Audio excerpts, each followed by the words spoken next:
Hey guys, so we are back in the kitchen to finish up tomato projects. I just put, I let the tomatoes that were in the crock pot here cook on just low all night long. So they're still a little bit warm. I turned them off this morning to let them cool down a bit.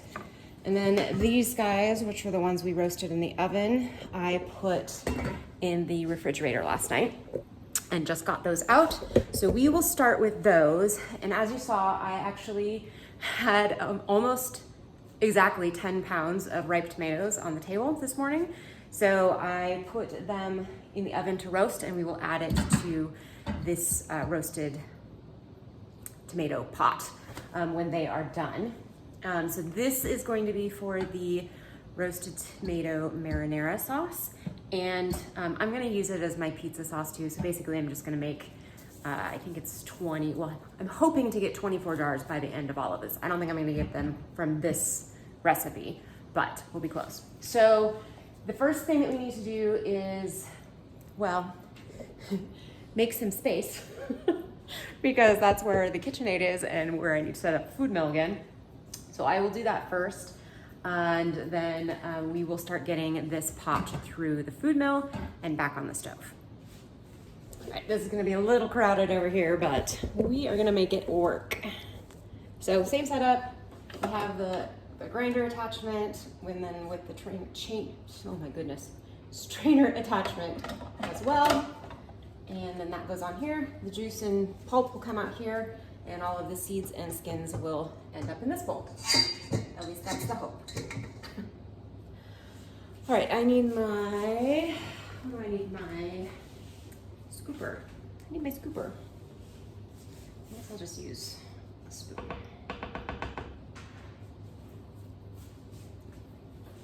Here we go.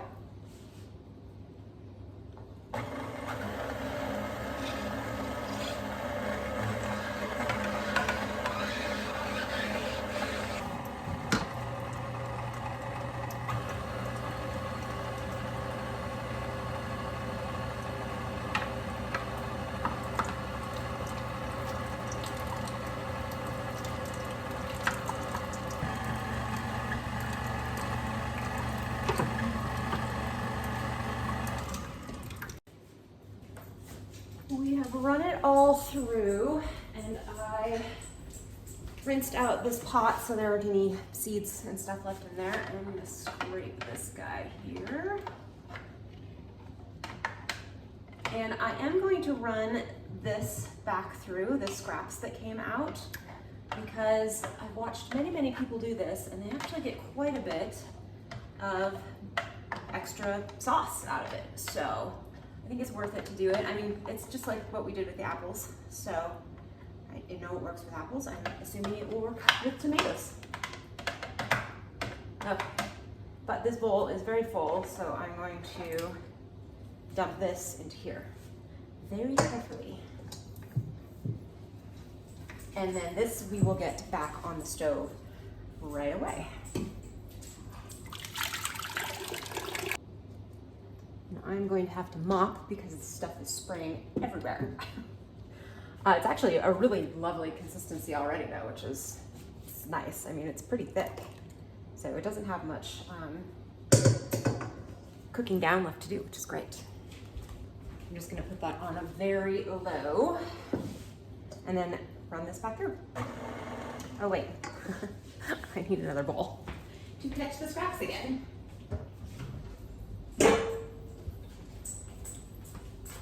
There we go.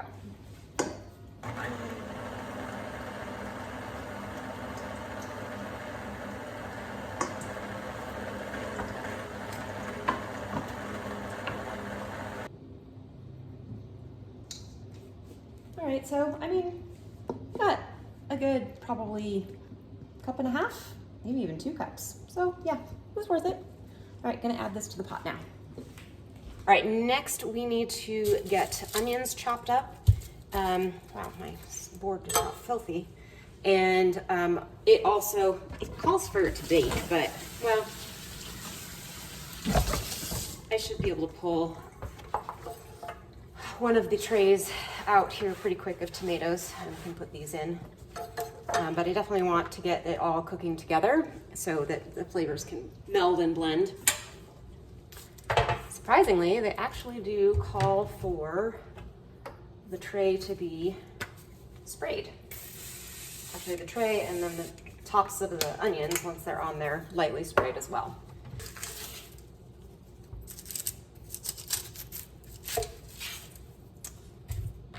Yeah, and the problem with having vegetables and stuff directly from your garden is they still have dirt on them.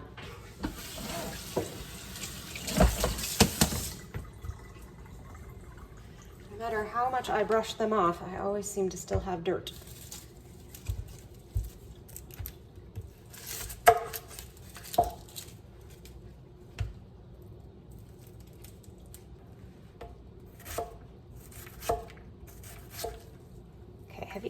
It drives me crazy when I'm chopping things like this and they build up on the knife and then I hate that.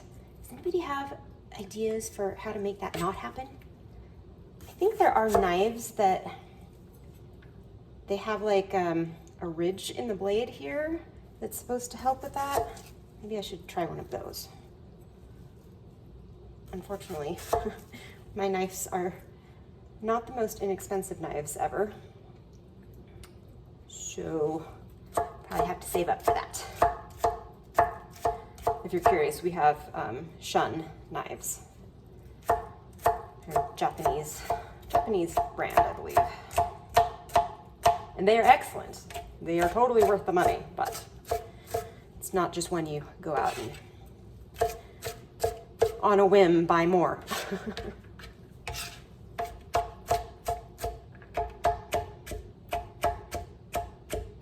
The funny thing about these knives, actually, is David had them when I met him, and he didn't cook at all. Like, his entire cooking repertoire consisted of ramen and boxed macaroni and cheese and opening a jar of marinara and cooking some pasta for the kids. That's what he did. So these knives were completely wasted on him. And when I came in and I was like, why do you have such amazing knives? And he's like, oh, well, they're the best, so I got them. I'm like, okay, well, I will just take advantage of that. Thank you very much. I love them. Oh dear. I think I said we were at 271.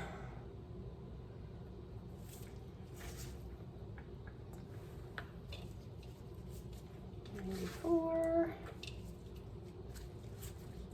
111. So you're supposed to roast them in the oven until they are golden brown.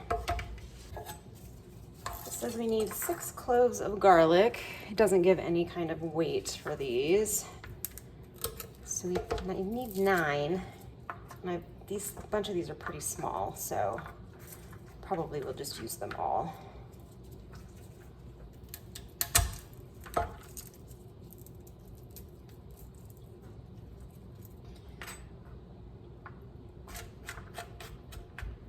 So this is probably like 11 cloves-ish.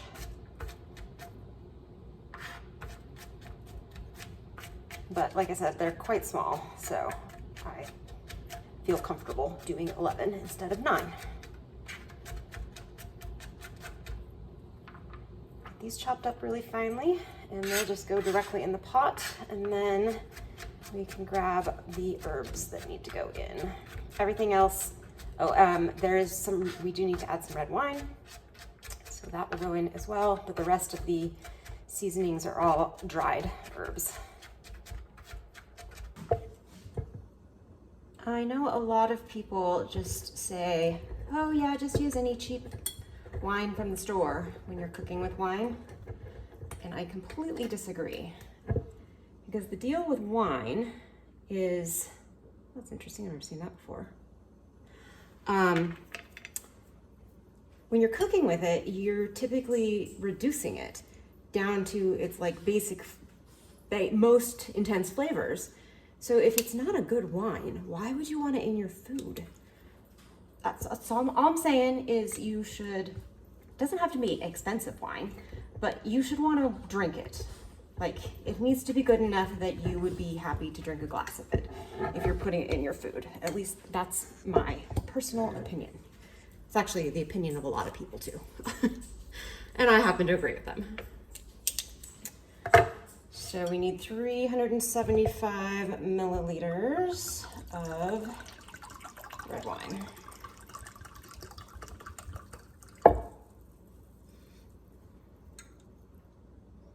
And this is a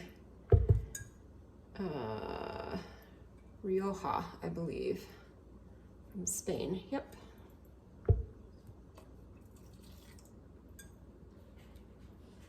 And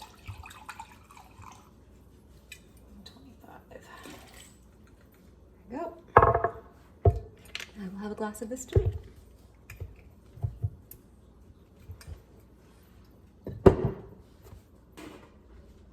Gonna get the onions in the oven now while the tomatoes are out. And let those get browning up. I'm gonna let those tomatoes cool, and then we can run them through the mill. They actually cool pretty quick since they're all spread out on the tray like that. Alrighty, what are the rest of the ingredients? All right, salt, oregano, black pepper, bay leaves, and lemon juice. Black pepper, we need 2 teaspoons.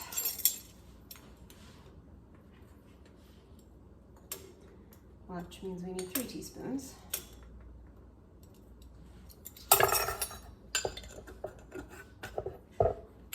Oregano is 1 tablespoon. So 2 tablespoons, no, 1.5 tablespoons.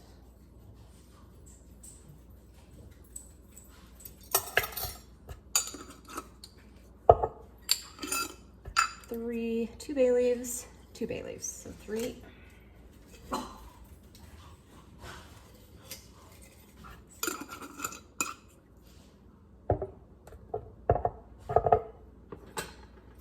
And 1.5 tablespoons of salt.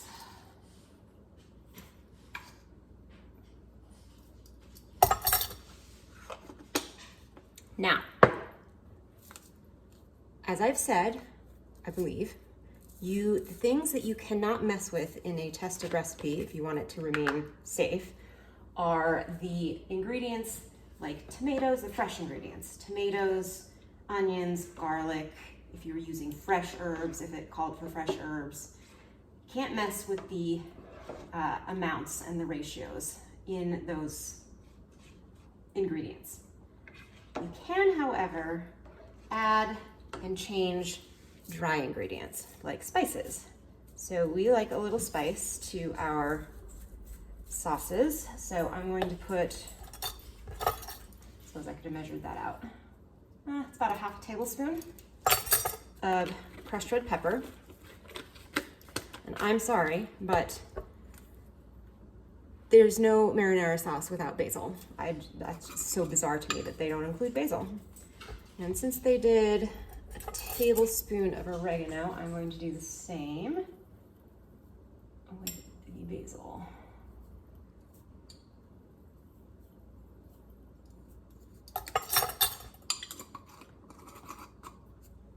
I also firmly believe that parsley should always be in marinara sauces. And I'm going to do 2 tablespoons parsley. And I like to add just a little bit of thyme.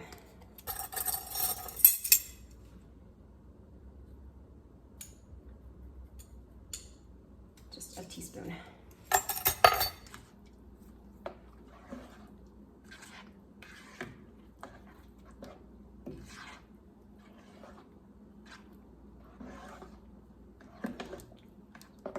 Oh, it's looking beautiful. I'm gonna turn the heat up a little bit now.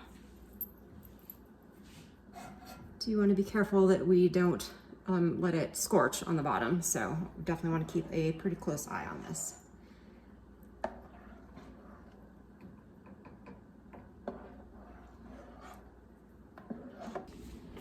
just ran those last 3 trays that came out of the oven. Oh dear, I'm not sure this is gonna fit in the pot. Through the, whatchamacallit, strainer. And, oh, just barely fits. Gonna add that all to the pot now.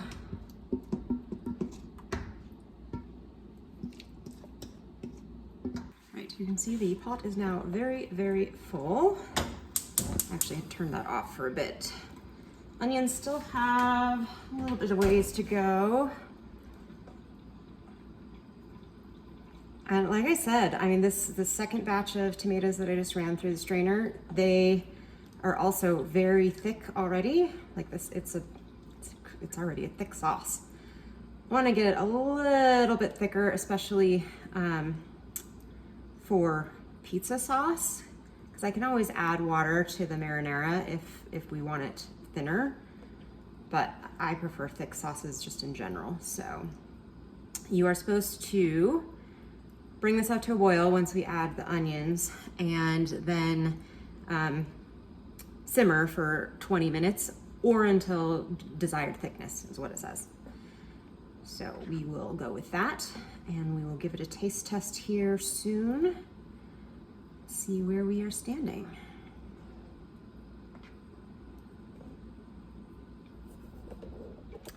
In the meantime, I think I will get busy. I should probably get the water bath canner going. Sorry, Madeline thinks there's somebody at the door. There's not. I'm gonna get the water bath canner going, and I'm gonna fill that one as well to use as a water bath canner, because this is gonna be a lot of jars.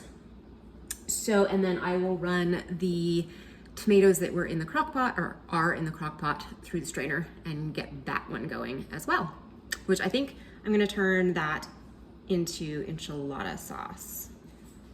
I didn't have another plan for that stuff, I don't think. I think it's gonna be way too much for, I only want like 6 jars of enchilada sauce. So I guess whatever I don't use for the enchiladas sauce, I will just can as plain tomato sauce. I pulled the onions out of the oven because although they're not like evenly golden brown, the ones on the edges are starting to get a little crispy. So in hindsight, this actually happened with the tomatoes too. I should show you the pans. They're not gonna be fun to clean. All along the edges, some of them actually burnt. So I think in hindsight, or next time rather, I will use a lower temperature with the oven to roast the tomatoes, because they weren't getting browned on top, but they were all burning on the sides. So I don't want that. But I think this is good enough for the onions. Gets that roasty flavor, so we will just get these in there as well. I'm actually pretty excited about this sauce. A lot of the sauces and stuff that are in these safe recipes seem really bland to me. Like you'd have to add a lot to it after you open it up to make it something that you'd want to actually eat. But this one seems like it's fairly flavorful, just because you're roasting the tomatoes and the onions. That alone gives it a ton of flavor, and then the red wine. So I'm pretty excited. And actually, I think I've seen quite a few people make this and rave about it. So I'm hopeful.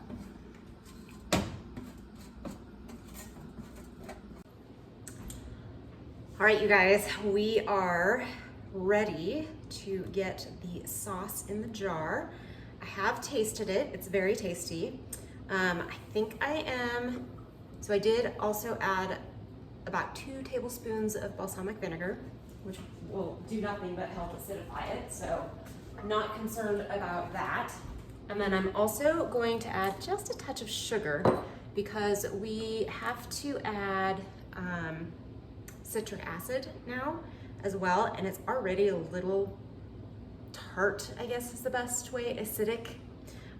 So I'm gonna add, this is about 1/4 cup of sugar. You know what, I'm gonna do a little bit more than that. So almost a 1/2 cup. Get that stirred in, as well as the citric acid.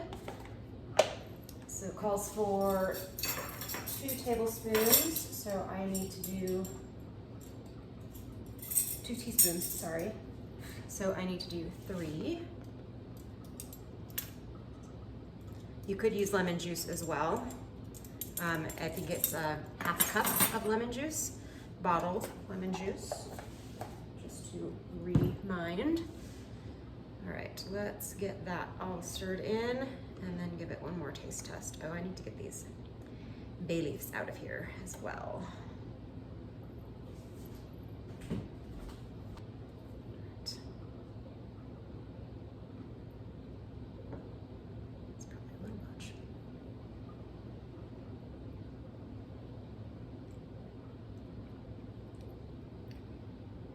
Oh, yeah, that was perfect. So about a half a cup of sugar plus the 3 teaspoons of the citric acid. Perfect. All right, I need my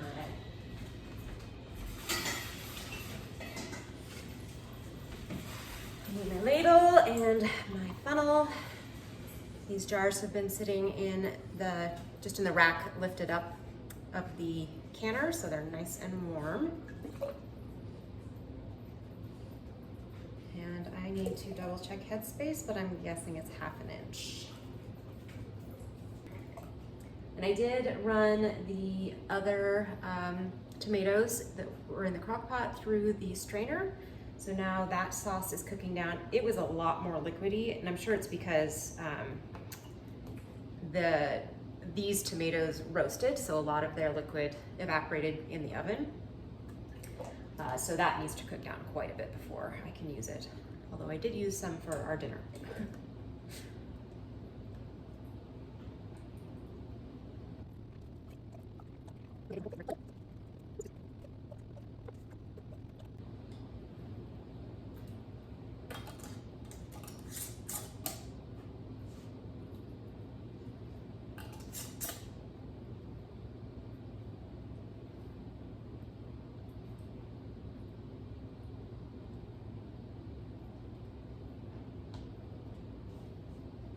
In the canner they go.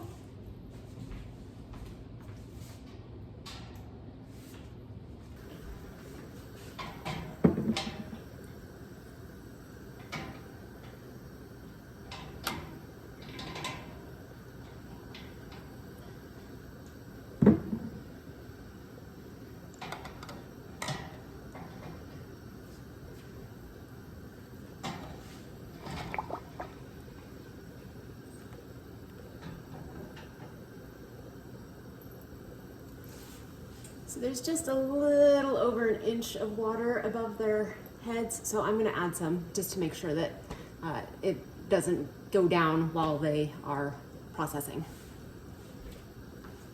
There we go. And let me look up the timing. Obviously it needs to come up to a boil first, and then process jars for 40 minutes. Increased time is needed for altitude, so we need to do 50 minutes. So as soon as this comes up to a boil, I will start the timer for 50 minutes. And since I do have the other canner ready to go, I'm just going to go ahead and finish up. That's about how much of the sauce that we have left. Probably not enough for all 8 of the jars that I have prepped, but fine. We will just fill what we can and get those going as well. And then all we will have left is the tomato sauce enchilada sauce to do, which will happen after dinner. All right guys, our marinara is done. Getting them out of the canners now. They are looking lovely. And next the tomato sauce is ready to make into enchilada sauce, and whatever's left over we'll just can as regular tomato sauce. So yeah, that's the next step.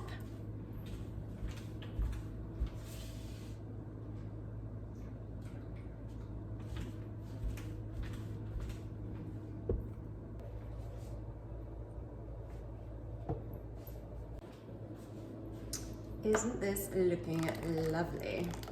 So this recipe that I'm using is not a tested recipe. I'm saying that right off the top. It's actually called a copycat Taco Bell taco sauce recipe. But we love it, and we use it like an enchilada sauce. So it has a lot of these same ingredients that safe recipes have, except that it actually doesn't have things like fresh onions and peppers and that sort of thing. So I feel like, but it does have vinegar. So I feel like it's gonna be fine. All right, so it starts out just one recipe, which makes probably enough for, I usually double the recipe to do enchiladas. So probably makes 3 cups when I double the recipe. Anyway, each recipe calls for 8 ounces, which is 1 cup of tomato sauce. So I'm just gonna measure out like, maybe enough for 8 and see where we get. So 1, 2, 3, 8. Put a little extra in because I wasn't filling it all the way. And 1 more for good measure. All right, so we'll call about 10. After that, we need to add a 1/2 cup of water for each of those cups of tomato sauce, so 5 cups of water. I did put 5 cups of water in here. You didn't see it because my camera died, but I did put 5 cups of water in here. So now we are going to add all of our spices. I'm going to grab a spoon.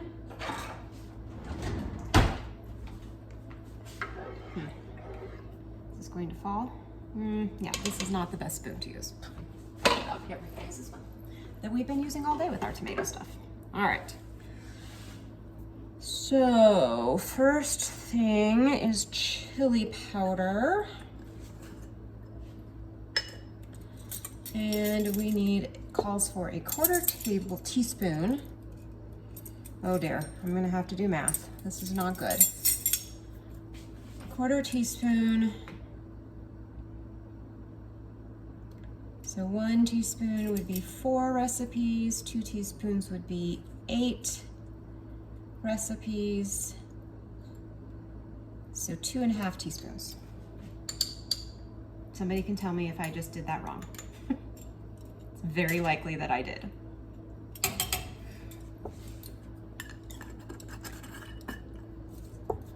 Next is cumin. 2 teaspoons. Which means, goodness, that's a lot. So 2 times 10, 20, no, is that right? Yes. Okay, so 20 teaspoons is how many tablespoons? You know what, I'm getting out the big guy because it's like a 1/2 cup. So let me go get some actual cup measurements.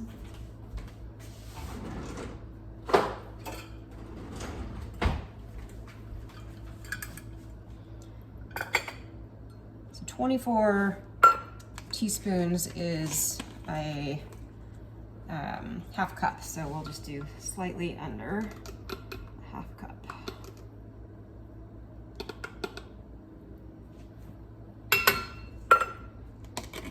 I have a feeling I might need to do this with several of our things. All right, so onion powder, garlic powder. We will use our big jugs of them. So onion powder is also 2 teaspoons per recipe. Garlic powder is only a teaspoon per recipe, so we will do 1/2 cup, or sorry, 1/4 cup.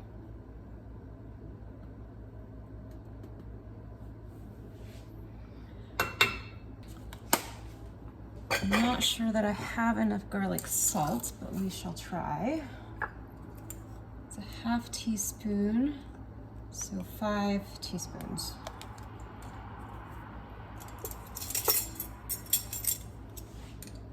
Yeah, we should have enough.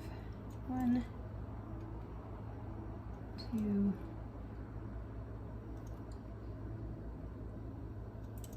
4, 5.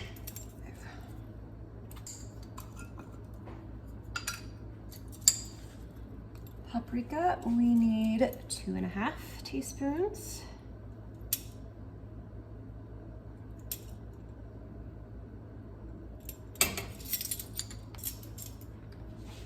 2.5 teaspoons of sugar. I know, I'm being super precise, right? And it says 2.5 teaspoons, well, a 1/4 teaspoon of cayenne. I don't think I ever put that much in, so I'm just gonna do a teaspoon because I don't want it super spicy.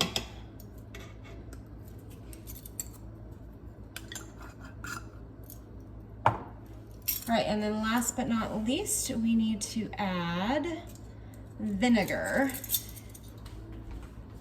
So this recipe would need 1/3 cup, if I followed it exactly, of white vinegar. I want to have this be more acidified than that. So I'm gonna do a 1/2 cup, and then I'm also going to add a couple teaspoons of citric acid right at the end.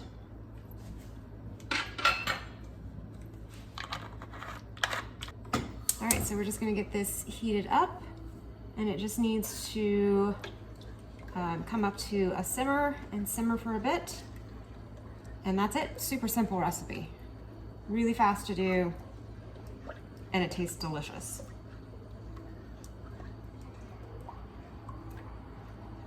I'm aiming for 6 pints of this. I have prepped 9 jars, I believe, for, yeah, 9 jars. But I do still have maybe a couple pints of tomato sauce left in the crock pot as well. Oh, and funny enough, I went out to the freezer to get some garlic pucks, and I looked up at the top just randomly, and there's a whole nother bag of tomatoes frozen in there. It's like, oh shoot, I could have used those. That's all right, I have more canning projects I need to do. We only got, let's see, 1, 2, 3, 4, 5, 6, 7, 8, 9, 10, 11, 12, 13, 14 pints of the marinara, and I am aiming for 24. Well, I was aiming for 12 marinara and 12 pizza sauce. But I do want my pizza sauce to be a little more cooked down, and I think I'm gonna have plenty of tomatoes to do that. So we'll call it good on marinara. And then I am picking up 20 more pounds of tomatoes from the organic farmer, the local organic farmer. He just emailed me and said, I have 20 more pounds if you wanna come pick them up. So I'm going to grab those tomorrow so I can do another full recipe of the same thing, the recipe that I used for the marinara sauce, but I'll just cook it down a little bit more for the pizza sauce. Oh, and then I also went and picked up a box of peaches. I think it's 22 pounds of peaches tonight. So, and they are very ripe, so they need to have something done with them tomorrow. 'Tis the season, 'tis the season. I'm not sure what I'm doing with the peaches yet. I think, well, no, I do. I definitely want to make some jam. And then I might just freeze them. I'm not, although I do have a bunch of quart jars, so I could can them in just a light syrup. Maybe I'll do that. That kind of sounds nice. I'm gonna do that. All right, so I'm just gonna let this come up to a simmer, and then we will get it jarred up and into the canner, and I will figure out how much time I should process them for. Enchilada sauce is done. I added a teaspoon of citric acid to it as well. It tastes good. I I feel very comfortable with it.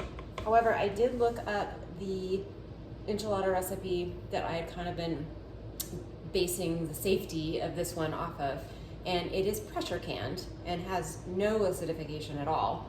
So now I feel even better, but I am gonna actually pressure can it still, just to like cover all the bases.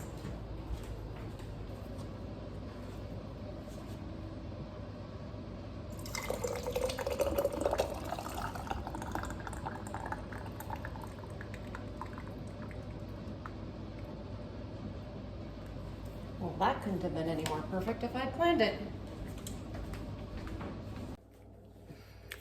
Good morning, guys. So I was having technical difficulties with storage on my camera last night. So unfortunately, you are not going to get to see the final stuff going in and coming out of the canner, but you've all seen that 100,000 times. So I don't think you're going to be missing very much. Anyway, I did want to just show you though our final products. Very happy with them. It looks like everything's sealed. I haven't taken rings off yet. We'll wait a few more hours to do that, but I think everything is good and we got a ton of stuff. So let me just show you really quick. Here are our beautiful canned goods. So these are all of the marinara sauce. This is just plain tomato sauce. I actually had enough for 4 jars, and we got 7 jars of the enchilada sauce. So very pleased. I think it was probably about a total of, let's see, 20, 30, 40, probably 45 pounds of tomatoes total that I processed yesterday for all of this. So that's great. I am getting another 20 pounds from my organic farmer down the road here today, which I'm gonna make into pizza sauce. I'll use the same recipe, like I said, as the marinara sauce, and I'm just gonna cook it down a little bit more. I still also need quite 20 more, I would like 20 more pints of just plain tomato sauce. And hopefully I'm gonna be able to get that from the tomatoes coming out of my garden. I think I should be able to. We still don't have a frost date on the calendar yet for the 10-day forecast, so fingers crossed. I actually am headed out to the garden right now to do a big harvest. I need to get in a whole bunch of stuff. So thanks so much for joining me yesterday. Actually, I guess it's been 3 days now. Thanks so much for joining me. I hope you had a good time, and I hope to see you next time. Have a great day.